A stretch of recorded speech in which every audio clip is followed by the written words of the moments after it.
right, we're live, Courtney. Live on the Facebooks. Okay, there we go. I'm like, I need to make sure that, oh shoot, what did I do? Okay. I'm pretty sure I did that already. Please don't lick my face. How do I see the comment? Didn't go.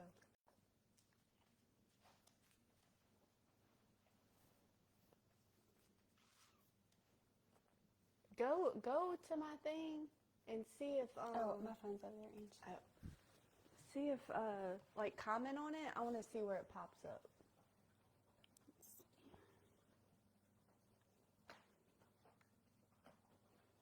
Oh, I didn't get a notification. You did? Mm-mm. Or not that you went on.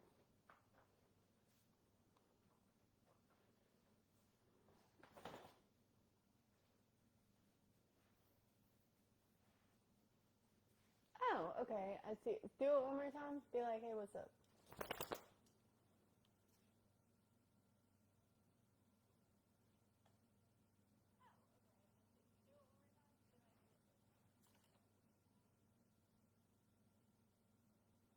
All right, I don't know. I don't know if we're going to be able to see comments. Whatever. Didn't get your nose out. I was going to say, I can leave it like up on my phone, and I just turn my volume down so it wouldn't echo. Oh, yeah, do that. Yeah. Because, all right, guys, if you're on, be like, hey, what's up? Because we're trying to figure it out.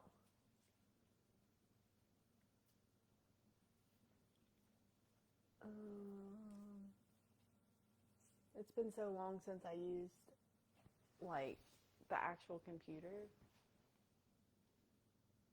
Whatever. All right, y'all, we decided that we're going to go ahead and go live because we're just sitting here. And I think it's torture, at least for me, to just be like, okay, is it 7 o'clock yet? Are we going to go live yet? So, hey, everybody. I am Angela, and this is the Happy Images first segment, whatever you want to call it. Thank y'all so much for joining today. We are here to, and I'll introduce who this beautiful person is in just a second. But I want to just tell you just a little bit about Happy Images if you're not familiar with it. It is a women's lifestyle brand who is on a mission to create just an environment of coziness, fun, transparency. And today I'm here with one of my good friends, Courtney, and we are exploring the piece of transparency, okay? We're going to be answering the most frequently asked question that I have received in the last 12 months. And I know a lot of people are very, very curious. So as usual, I'm very happy to answer the question, but this is the first time that I'm doing it publicly, just getting it out there, and not just stopping there, but talking about the why and what now of that. So if you're not already part of the online BU community, check out the pinned post in the comments and go ahead and join that if you are a lady. And I'm hoping to actually I was chit-chatting with Courtney a little bit like before, while we were sitting here going, oh my God, is it 7 o'clock yet? About the future segments that I'm hoping to bring to the community, not just on weight and weight loss, but motherhood, sexual health, women's health, all that kind of thing, all those things. Questions that you probably have that you don't dare Google or ask anybody, but we're all wondering the same thing. So I'm hoping to bring those things. So make sure that you're not going to miss it by joining that VIP group. So welcome, Courtney. Thank you for being here. And the reason why I invited Courtney today is because we've had very similar experiences just over the last year. I, as you can tell, have lost a good bit of weight, and Courtney has too. So I thought that she would make a really good sounding board to fill in the gaps of when I start talking, and she's here to ask me questions, and I'm going to be asking her questions because, like I said, it's going to be a similar experience as it pertains to the FAQ. So, most frequently asked question over the last 12 months is, Angela, how did you lose weight? And it's very, very simple. It's definitely not a secret. It's something that, like I said, I will gladly tell anybody who asks. But I did have weight loss surgery, what do they call it? Vertical gastric sleeve or something. I don't know the order of those words, but I actually had it internationally. And one of the pieces that I missed out on, and I say I missed out on it, but honestly, I'm not entirely sure that it was a negative or a con, but one of the things I didn't receive was the mental health aspect of it and the therapeutic things that if you were to get it done in the United States, they require that. So knowing the person that I am kind of thankful that it worked out that way, because had I been in therapy to learn what I now know, I don't know that I would have listened to it.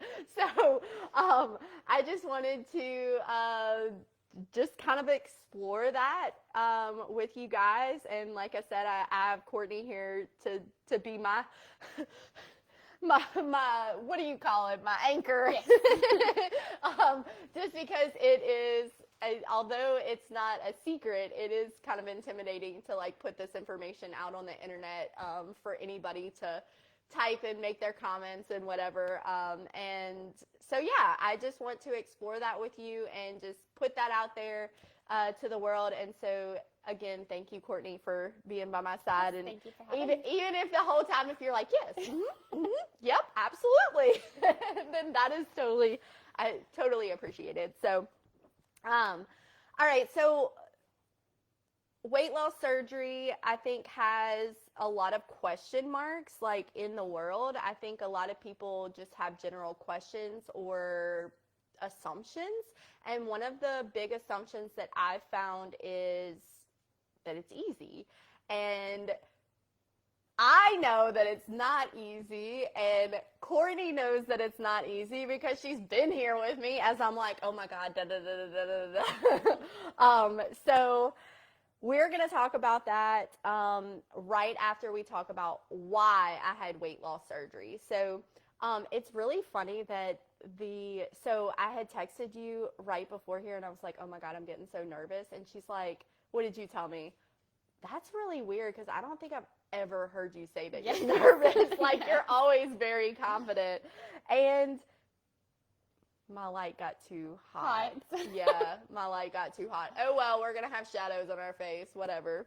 So I want to talk a little bit on the why. And I don't want to go too deep into it. You know a lot more about the why, but I don't want to go too deep because I feel like I'll get off track on the purpose of like this video.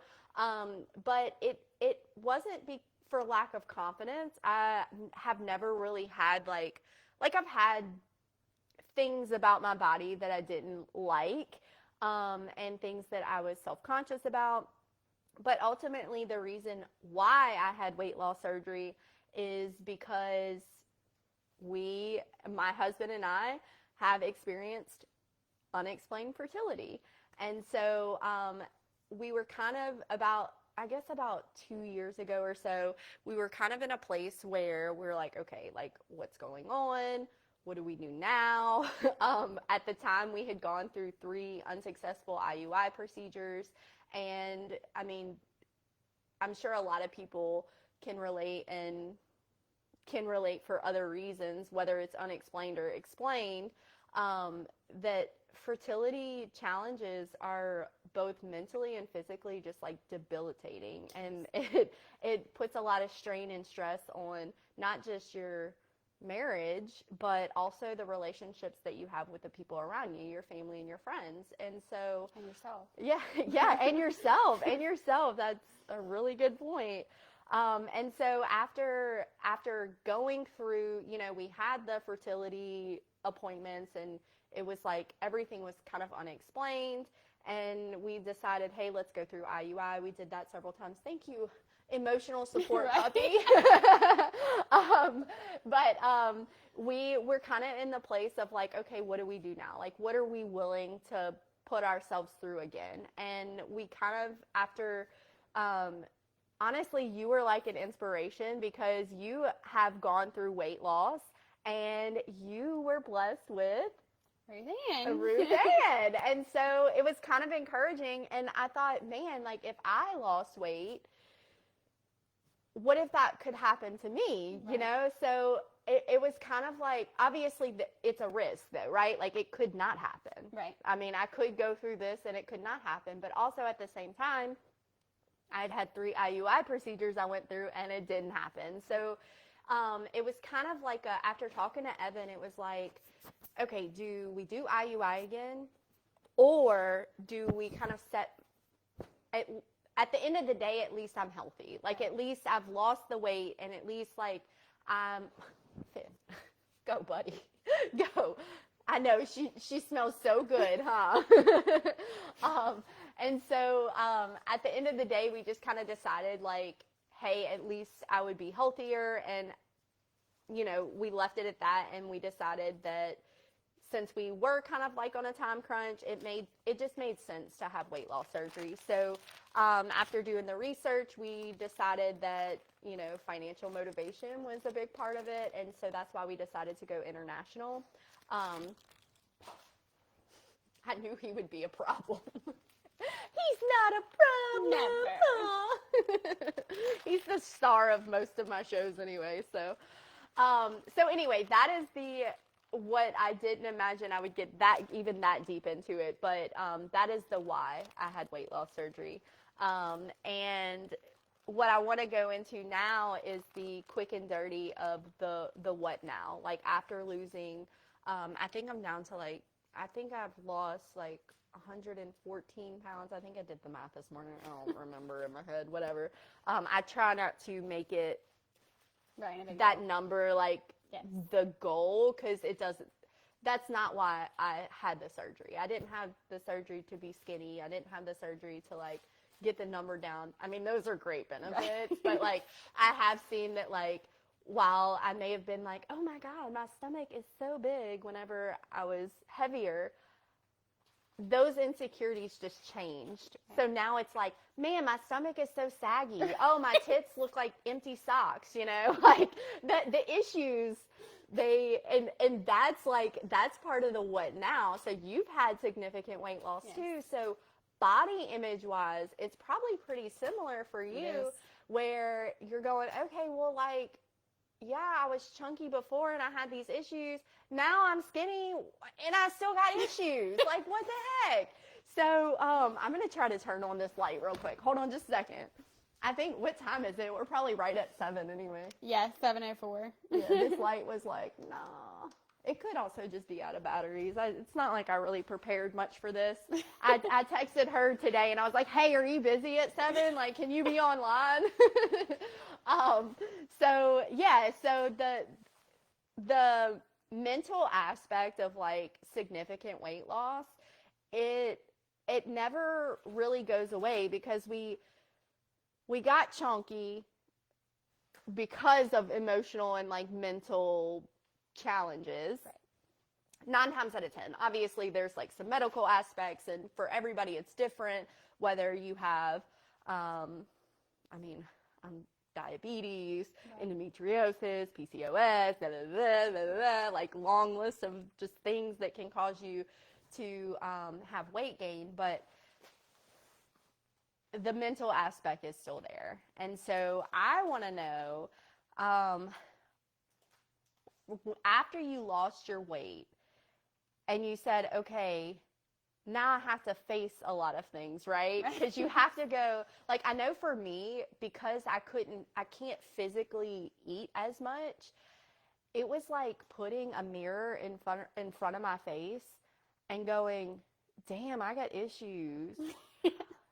Damn, I didn't really realize it was that bad. It wasn't until after I had weight loss surgery that I said, I really think I'm addicted to food. Like, I think I was never able to say that before. Right. I was never able to come to terms with the fact that, like, I'm addicted to food. Like, I'm a binge eater. I have those issues. And so having the tool of the weight loss surgery has given me the ability to self-actualize and go, okay, these are things that, like, I'm now aware of. Right. And not to say that I wasn't, like, aware before, but, like, it's really aware now. Like, it's really at the forefront.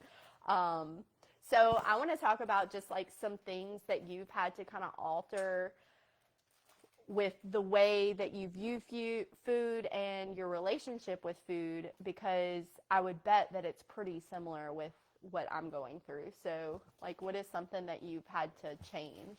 Yeah, I mean, just looking at food and, you know, understanding like what it does for your body, how it fuels your body, I think it is the biggest, you know, misconception that everyone has, whether they need to lose weight or not. You know, everyone thinks carbs are bad, you know, don't eat them, you know, ever. And that's not true. You need to learn what carbs are, you know, bad or good, and, you know, what nutritional value food has. And so I think that was the biggest thing, is just really realizing what I need to fuel my body no matter what size. Right, right. I know with the size of my stomach being the way that it is I'm able to feel the effects of foods a lot quicker and a lot more obviously. Right. So, like, let's say that I eat a slice of pizza, which is, like, really hard to eat after weight loss surgery, but sometimes you just want a damn slice of pizza, you know what I'm saying? But where I might eat one or maybe even a half a slice now, I mean, I wouldn't have put it past me to eat, like, half of a pizza before. Right. And while that seemed normal to me, which is wild, because now I'm like, dang, like, that is, like, so much of everything. Like, there's just a lot going on. Also portion control. Yeah. That's what, like, we aren't taught enough about nutrition and portion control. Yeah. Like, I think it really at any age, you know, and I think that's part of the problem. Like, you know, I know for me, like, as a kid, your parents put something on your plate and said, you don't get up until it's finished. Yeah. Yeah. So even if you were full or not hungry, you had to eat everything on your plate. And that's something still today, you know, that I have to deal with. Like, oh, I must finish, you know, this pizza. Yes, girl, yes. Like, I literally, and I tell you this all the time, like, one of the things that changed that I had no idea would change, and this is going back to the, like, when you have weight loss surgery in the States, you're required to go through, like, therapeutic things so that they can educate you on these things. But I don't think it would have been as valuable for me as it would be for someone else, because I know how I am, and I need to be in that situation to be able to problem solve and go, okay, wait, this does apply to me. Right. But one of the things that that has changed is, like, I literally eat out of the same container every single meal. It doesn't matter if I'm eating a pork chop or soup. Like, it's going in the same container, because I, like you, and I think it's like a generational thing, because if you think about, like, when our parents were growing up, they were probably taught much of the same thing, because their parents were going through, like, Great Depression and da-da-da, and, like, you had, like, food was a scarce resource, and you had to finish it, and we didn't waste things. And while there is value in not being wasteful, there's more value in learning how much to put on your plate first, because if we started with a smaller plate, then we could always go back and get more if we're still hungry. But that's not how it was in our family. And I'm not, like, pointing fingers and blaming, but it's just a reality of it, that it even now after weight loss surgery, I eat out of that container because I'll still eat whatever's on my plate. Right. And I'm also a fast eater. Yes. So I know you have that same challenge. You're like, how do you learn to slow down? And that goes into the next thing I wanted to talk about. Was I never realized how much I muted my inner thoughts until the inner thoughts became louder. The inner thoughts of, hey, you're full. Hey, you don't actually want that. Hey, close the cabinet. Hey, stop looking in the fridge. Hey, why is it 7 a.m. and you're thinking about dinner? Like, those inner thoughts that I was still having them. I finally had to say, girl, I got to give your ass a voice. Like, I will literally be looking through my cabinet and have to audibly say, Angela, close the cabinet. You're not hungry. And unless I say it out loud, I find myself not listening. Yeah, you just ignore it. Yeah, you ignore it. And I never realized how much I ignored it until I couldn't ignore it anymore. Bitch, you're full. Stop fucking eating. And at that point, I realized, damn, like, I'm a binge eater. And I knew I could always put away food. Like, I mean, I could put away some food, but I still didn't feel full. Right. Because in my head, I wasn't full. And it was like, it's just wild. Like, it is wild, like, how big of a tool this weight loss surgery has given me. Not in the ways that I thought, but in ways that, like, encouraged me to start listening to other things that my inner monologue is saying. Right. Like, hey, you're not sad, you're actually angry. You know, like, it's not just helped me with how I view and manage food, but it's helped me listen to other things that I'm telling myself and encouraged me to make that voice louder. Whether it's literally, I might be the only person in my house, like, talking to myself, which I talk to myself a lot, but it's so that I can hear myself. And it's like, there, you got no excuse. Like, you just said this out loud. You have no excuse but to listen. So it really. Comment? Oh, we do. Okay. Miss Melissa. Oh, thank you for commenting, Melissa. Yeah, like, I'm not sure at what point you commented, but so tell me, like, what feeling you're talking about. I know that I've talked a little bit about, I kind of opened up several months ago about being a binge eater, and it wasn't honestly until recently, which I had surgery like a year and a half ago. Like, this is a slow boat to China. Okay. This is like I'm forever gonna have to give my inner monologue a voice. I'm forever gonna have to say, this is, that this is true, so listen to whatever this is, that this is how much food you can eat. So stop putting more shit on your plate. You know what I'm saying? It was so funny. So because I know, like, self-actualization is just being able to recognize things about yourself and taking that information and doing what you will with it. And one of the things that I've learned to do is not, because I know that I'm a person who finishes stuff on her plate, I'm a lot more particular about what goes on the plates. Yep. So, like, I went to, I think it was for Evan's birthday, my parents had cooked, and I was in the kitchen, and of course it's, like, very carb heavy, and although I know carbs are not bad, and I do still eat carbs, I know that when I eat a bulk amount of carbs, I feel like crap later. So I try to be very, like if I'm going to eat a carb, it's going to be fucking ballin'. Right. Okay? It's going to be worth it. So I'm sitting there, and I'm like I'm standing in the way, and I know that I'm standing in the way, but I'm having, like, a mental conversation with myself, and I'm holding my plate, and I'm going, okay, like, I know I need the protein. So I think we were eating burgers or something. So I'm like, okay, burger, boom. And then I'm like, already, like, the size of a burger is pretty close to, like, what I'm going to eat, right? So I'm like, okay, I have to be very choosy about what else I put on my plate. So I'm like, I'm looking, and there's, like, a bun, and it's a pretzel bun. Oh, girl. God, I know, those pretzel buns, they just hit hard, right? Yeah. And I'm like, okay, but I don't know. Like, do I choose the top half or the bottom half? I'm sitting there. This is like a conversation I'm having with myself, because I'm like, I don't dare put both on my plate. No. But also, I don't want to make the wrong decision. This is what I do, because I'm at my mama's house, and who cares? I pick up the bun, and I'm like, let's see if it's worth it. I take a bite before it's not even, I'm standing in the kitchen. I take a bite and I'm like, I could live without it. I put it back. And then what else was it? It was a, God, what was it? Maybe it was like French fries or something. And I was by the time I made it to the table, like there were like 3 things in the kitchen that had like 1 bite taken out of it because I needed to make sure, like it still it left me in control. Right. So like I got to take it, I got to taste it, but I didn't commit to it. Right. And like obviously you can't do that like at a restaurant or something. You can't be like, bring me one of each and I want to taste each one. But like I was at my mama's house and I was gonna do that. And I got to the table and I just laughed. I'm like, when you go in there, you're gonna lose it because there's like 3 things that just have 1 bite taken out of it. But that's what I had to do.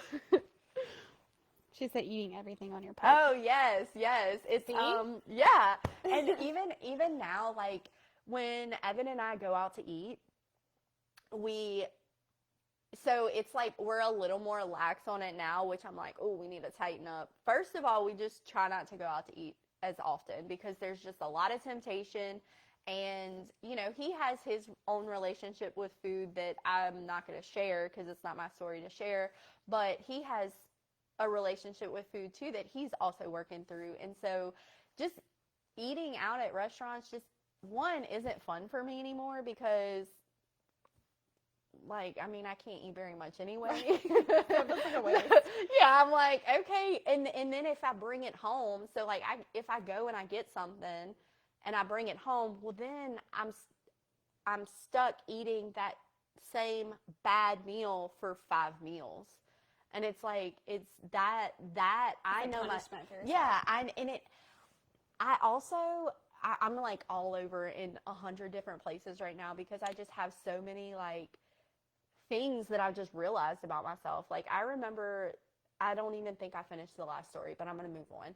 So I remember the first time that I opened the fridge. So I opened the fridge and I immediately got so anxious because there was so much food in the fridge. And being a binge eater and a food addict, I would literally, if there's something, I don't keep stuff in my house because I will mow through it. I will literally wake up and go, ooh, there's Cheez-Its in the cabinet. I have no idea why. Like all I think about is how there's Cheez-Its in the cabinet, and I will not stop thinking about it until the Cheez-Its are gone. Okay? And that's where the binge eating comes in because I'm just like, I can just mow through that. So I remember opening the cabinet and I just almost got into a panic because I was like, how will I ever eat all this food before it goes bad? Like, how am I ever going to do that? I'm not, like, it's all this food is going to go bad. And then it like cue in childhood trauma that says, eat all your food because we don't waste food. I'm like, oh my God, what happens if this bell pepper goes bad, or what happens if this goes bad? And I finally just told Evan, I was like, we cannot do that. We've got to keep in our house what we know we can eat in like a week before it goes bad because we can't have an abundance. One, because we're binge eaters and if we are going to treat ourselves and have Cheez-Its, we're going to buy like, even though it's going to cost me 5 times per serving, I'm only going to buy the small little personal bag. Yeah. Or if we are like feeling, because I'm a sucker for some snacks, I'm a sucker for some chips. I love crunchy. And I can't do it to myself. Because I will constantly be thinking about we got Doritos up in there. Oh, we got M&Ms. Like, I can go just grab M&Ms. And it's just, you start to get back into those old habits. Yeah. And it's one thing to splurge every now and again and go, wow, this is really good because food is really freaking good, right? So it's one thing to do that, and it's another to like have it stocked. And I just know myself too well that like we just don't have it in the house. Right. I've had to release like the burden of feeling like I had to get the best bang for my buck and I had to get a million meals out of something, or because I had to like forgive myself for possibly wasting food or wasting money, because like I don't want to repeat the habits. And I also, because I know how I am, hopefully one day we will have children, and I don't want to give that trauma and those habits to my kids. Yes. You know, and I know that I'm going to mess them up in plenty of other ways because that's just how the cookie crumbles and that's the circle of life. But, you know, I want to set them up as well as I can, like as far as like health wise. And I know I'm not the healthiest person. I'm still not the healthiest person, but this surgery has like really like been a very positive tool, not just for food, but just to like put a mirror in front of my face to go, damn, like I didn't even know that was something. Right. And be able to take that information and do something productive with it when I'm ready. So like I don't always, I mean, I'm not, some days I fail. Some days all I eat is tacos all day. Or, you know, I roll by Jack in the Box and I get those little, have you had them? They're like little tacos. Yes. Girl, and you got to get them loaded. Okay. Like they're so delicious. Some days I do that, but I have to forgive myself. Well, I think it's like the 80-20 rule, you know? Yeah. I mean, yeah. You have to, because if you literally tell yourself, okay, I can never have this again, that's all you're ever going to want. Mm-hmm. So it's like, you know, you have to, you know, give in to those temptations to an extent to keep yourself, I guess, satisfied. Yeah. Yeah. And while I think we'll probably go ahead and I think we're like right at 30 minutes. So that's kind of where I wanted to wrap it up. And I feel like we've gotten a lot of information out there. Thin hair. Typical. Okay. Look at his ears. I know. Like, look how cute he is. He's just so sweet over there with his little piggy. Now I got sidetracked. Anyway, what was I saying? You wanted to wrap it up at 30 minutes. Yeah, but what was I saying before that? Oh, shit. Jack in the Box. You see, that's the last thing I remember too is Jack in the Box. Oh, I know what I was gonna say. So to everybody who has asked this question, how did you lose so much weight? My answer is weight loss surgery. That is the tool that I chose for me. That doesn't necessarily mean that that's the tool for you, but know that there are tools out there to give you the support that you need to get where you want to go. And there's nothing wrong. I don't personally, like I said, I didn't have any issues being chunky. You know, I hate to use the fat word because there's so much negativity around it, but like sometimes like it is what it is, you know, like if that's the truth. I don't necessarily, as long as you feel comfortable in the body and it is doing what it needs to do and you are comfortable, I think that that's the biggest thing. And then the second would be just like general health. And then the third would be, y'all gonna be surprised when you can't eat so much. You gonna find out what kind of problems you really have, and they're all up here. They were for me anyway. And I know with Courtney, like your journey of weight loss, and I know that you've like had to face a lot of the same things of going, okay, I don't want to be this way, so I have to, like, there are things that I have to do. Life doesn't just change. We have to change it. So yeah, but anyway, thank y'all so much for tuning in. If you would like to be part of our BU community, go to the comment that is pinned and join that group. It is a ladies only group. And we will actually have, by we, I mean me and the community, not necessarily Courtney because she won't be there. But I will have another segment coming up in February, which we're in February, I guess in a couple of weeks, on sexual health with a physical therapist. So if y'all want to catch that, make sure you join the group, and I'll see y'all later. Say bye. Bye. Okay, let's see.